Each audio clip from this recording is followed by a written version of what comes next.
Nós sabemos que a saúde tem problemas sérios de gestão, em todos os aspectos. Alô? Então, eu gostaria de saber quais são as medidas efetivas, quais são as ações propositivas de investimento que vocês estão estudando.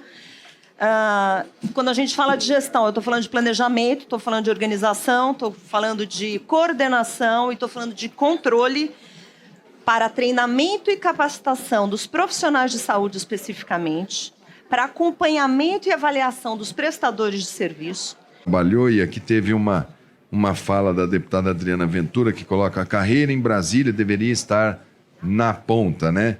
É verdade, Adriana, só que nós temos, no Vale do Jequitinhonha, nós temos o semiárido, nós temos o Parque Nacional do Xingu, nós temos os distritos sanitários indígenas, nós temos as comunidades ribeirinhas no Vale dos Solimões, no fundão, que eu chamo no Brasil profundo, né? Que a época em que os prefeitos tentaram foi uma sucessão de ausências, porque ofereciam salários, os salários, as prefeituras não conseguiam manter, ofereciam para tentar ter, depois oferecia, depois não pagava, 2 meses depois, perderam a credibilidade para que a pessoa fizesse o vínculo. Quando for feito um programa de alocação desses profissionais, o argumento era: vamos levar os profissionais para os lugares onde você tem déficit de assistência. Infelizmente, acabou havendo o uso político e levando o médico, por exemplo, aqui para Brasília.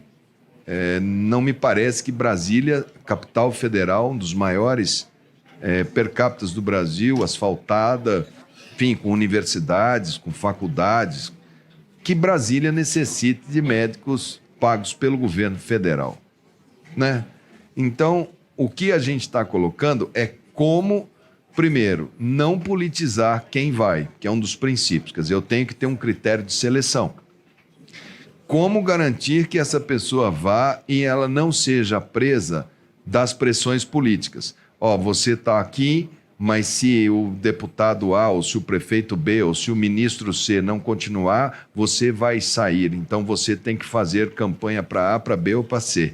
Essa semana passada, os médicos cubanos exilados da Venezuela abriram pela primeira vez como é que foi o uso da medicina para a cooptação de votos na Venezuela, inclusive negociando quantos % de oxigênio seria concedido para quem estava na base e para quem era oposição.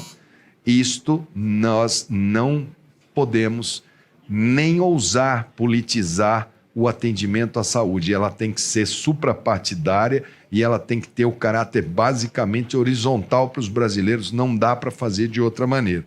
Então, um dos problemas era: eu vou mandar para a sua cidade, porque você é do meu partido, então eu vou mandar 50 médicos para você.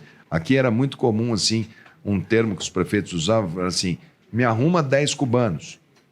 Era como se fosse uma coisa assim. Então, cada cubano valia 12 mil, 10 cubanos eram 120 mil, eu substituía 10 médicos da cidade, isso gerava uma economia mensal de 200 mil reais, anual de 2,5 milhões, em 4 anos de 10 milhões. Então, esse uso sem uma regra, basicamente deixando à mercê, isso não foi bom. O segundo ponto muito importante é sobre na parte de fiscalização e controle, que a gente ouve muita denúncia. Você já chegou a falar aí de fraude, de denúncias e como vocês estão se estruturando, mas em relação a desperdícios especificamente, a quebra criminosa e proposital de equipamentos, ambulâncias e raio-x. Então, como vocês estão se estruturando e se vai ter um departamento específico para esse tipo de apuração? O terceiro ponto é quais são as métricas que estão sendo desenvolvidas ou que vocês pensam em desenvolver que mostrem realmente a efetividade do sistema de saúde, não só na diminuição do custo per capita, que é uma métrica, mas não é a mais importante, mas como também a satisfação de paciente no sentido de um maior acesso e de um melhor atendimento. Deputada Adriana, o nosso sistema, nós temos 740, segundo o relato, softwares, que não falam entre si. Vamos supor que eu tenho uma mulher hipertensa, com dengue, negra gestante. Lá na ponta tem que digitar o caso dela no programa da mulher, depois no programa da hipertensão, depois no programa da dengue, depois no programa da comunidade negra e depois da gestante. Nós vamos... E as tentativas de informatização sempre foram assim, vamos tentar informatizar tudo, vamos fazer tudo, pensar em tudo. Eu acho que se nós conseguirmos o prontuário, o repositório de dados, como a gente está chamando, porque eu tenho cidades que estão muito à frente e outras que estão muito atrás, mas se eu conseguir que os dados, esses dados dos pacientes são obrigatórios de estarem no seu prontuário, em qualquer lugar do Brasil eu tenho acesso a isso, na sequência vai se ligando às ferramentas de gestão para extrair os dados de uma base comum. Ou seja, vamos colocar nós todos com a sua base de dados ali dentro.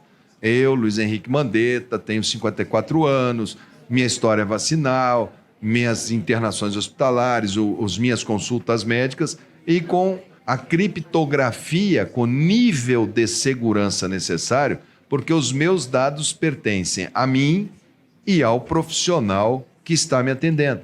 Já imaginou quanto que não valeria o prontuário do presidente internado, as informações? Isso tudo tem uma grande questão de biossegurança na ponta. Isso está sendo discutido intensamente como organizar, e é daí que vão surgir as inúmeras possibilidades de gestão para um sistema como o nosso. Que hoje, eu diria para a deputada que o nosso sistema é extremamente precário. As ferramentas de gestão são inclusive das coisas dentro do próprio Ministério. Os fluxos de compra são confusos, os pareceres não são dados à devida luz, e isso tudo auxilia e facilita o desperdício. Eu mando um equipamento que o tempo de duração com uma manutenção básica teria que ser 10 anos, o equipamento quebra com 1, e ninguém é responsável por isso, como se isso fosse assim mesmo. Pegue um aparelho de ultrassom e dê para uma pessoa trabalhar, ser proprietário dele, e pegue o aparelho de ultrassom e pega essa mesma pessoa, que não é proprietária, ela é do Estado, e veja quanto tempo os dois aparelhos duram. Aí você já vai... A senhora está coberta de razão de apontar esses pontos e outros. O que nós estamos tentando fazer? Essa diretoria de integridade, com esses múltiplos olhares, nós temos uma estrutura no Ministério chamada DENASUS, que é uma estrutura para auditoria, que ela está profundamente desmotivada, parada, ela foi criada num tempo, ela não consegue... Nós temos aqueles núcleos do Ministério da Saúde nos estados. Aqui eu tenho certeza que cada um de vocês sabe que nos seus estados tem um núcleo. Esses núcleos perderam completamente a função de serem braços de auditoria. Então a gente deve partir agora para a recuperação da auditoria, para poder entrar nesses hospitais e auditar tanto hospitais federais como estaduais como municipais. Eu diria que o SUS não está auditando há muito tempo, e o pouco que auditou, não auditou com as ferramentas e a qualidade que deveria fazer.